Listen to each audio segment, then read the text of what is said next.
Hello guys! Hello Capricorn! Welcome dito sa aking channel, Kapalaran 888. Welcome!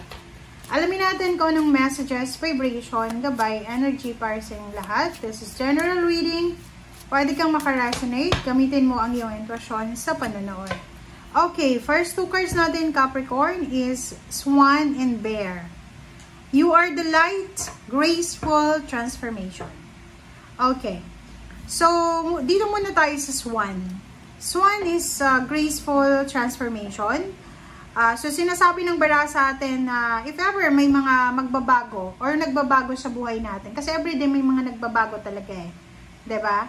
So, if there's something na magbago sa buhay natin, sinasabi ng bara sa atin dito na kailangan mo daw na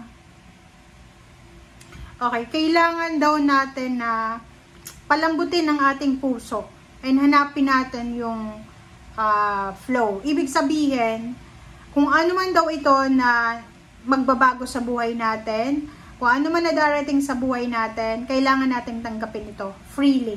'Di ba? Kasi parang minsan 'di ba, mayroong mga nagbabago sa buhay natin na hindi natin acceptable, na kinokontrol natin. Sa Swan card, sinasabi na we need to be graceful sa mga magbabago kasi like parents, 'di ba? May mga anak na biglang nag-asawa, maagang nag-asawa, nabuntis, ganyan-ganito. Minsan hindi nila matanggap. So, dito sinasabi ng barahan na may talagang magbabago sa buhay ng tao na minsan hindi natin kontrolado. Ang magagawa lang natin is like accept it, 'di ba? Next card natin is Bear. You are the light. It is safe to step fully into your life. So, be strong. This is the strength card. So, sinasabi ng barahan na napaka-strong ng bear na to. Ikaw ay liwanag. So, kumbaga Capricorn, maraming mga tao yung tumitingala sa'yo. Maraming mga tao yung parang ikaw yung nagiging inspiration nila. So, wag nating masyadong ilimit yung sarili natin sa yung mga limited belief, 'di ba? Kasi baka inaakala mo na walang nai-inspire sa'yo, pero nagkakamali ka roon. Kasi maraming mga tao yung tinitingala ka nila eh. Parang iniisip nila, eto si Capricorn, hindi ko alam kung bakit niya na-survive yung ganitong sitwasyon. So, talagang idol ko na siya, parang ganon. You're the light. So, safe na safe daw na ipakita mo kung ano yung pwede mong maibigay or mai-contribute sa community, lalo na sa mundo. Okay? So, let's check.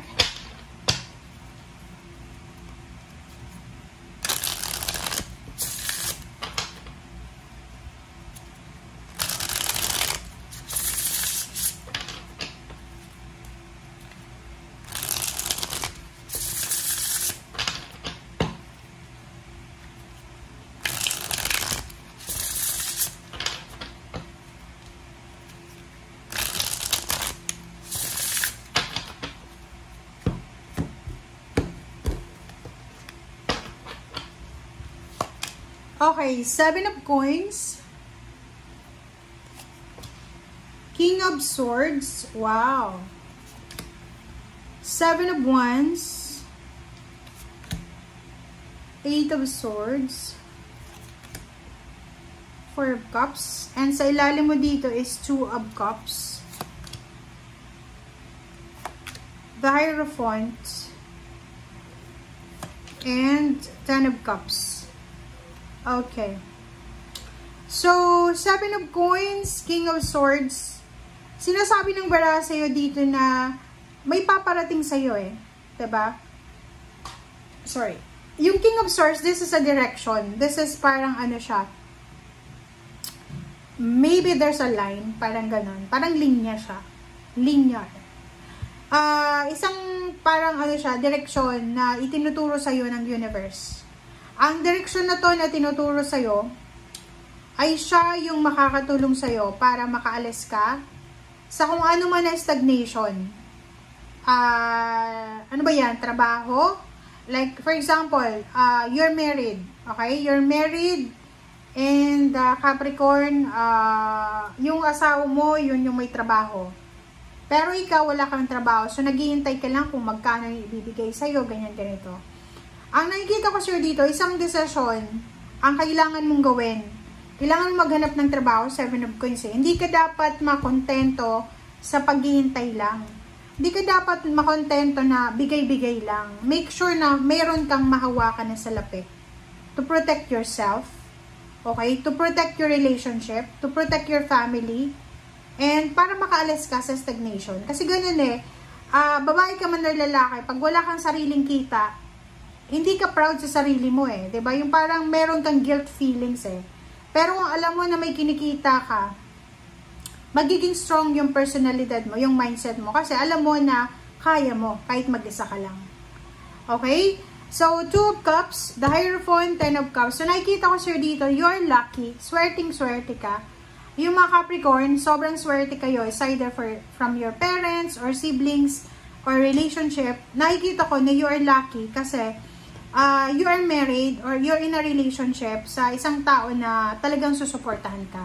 Kumbaga, partner kayo eh. Mag-asawa kayo, partner kayo sa plano, boyfriend, girlfriend, mag-partner kayo, magnanay, magtatay, parang ganun.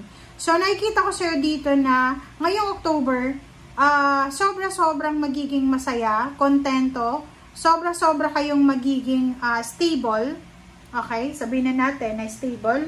Magiging relax kayo, lalo na sa usaping emotion. Okay?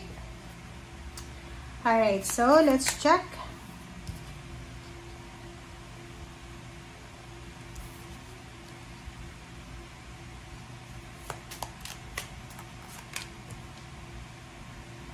Okay, Strength card. And 7 of Swords. 3 of Wands. And Justice. Okay, so 4 cards na yan. Okay, so 4 cards na yan. Kung makikita mo, sinasabi ng bara sa'yo dito na yung hinihintay mong kontrata, maybe you're waiting for a karma, a good karma, a contract, a paper, a documents, a contract signing, or anything na may papeles, ay posibleng makuha mo na. Strength card, 7 of Swords, sinasabi ng bara sa'yo na may kailangan kang ipaglaban yung pangarap mo. Yun nga sabi ko sa'yo kanina dito, ipaglaban mo yung freedom mo. Ipaglaban mo yung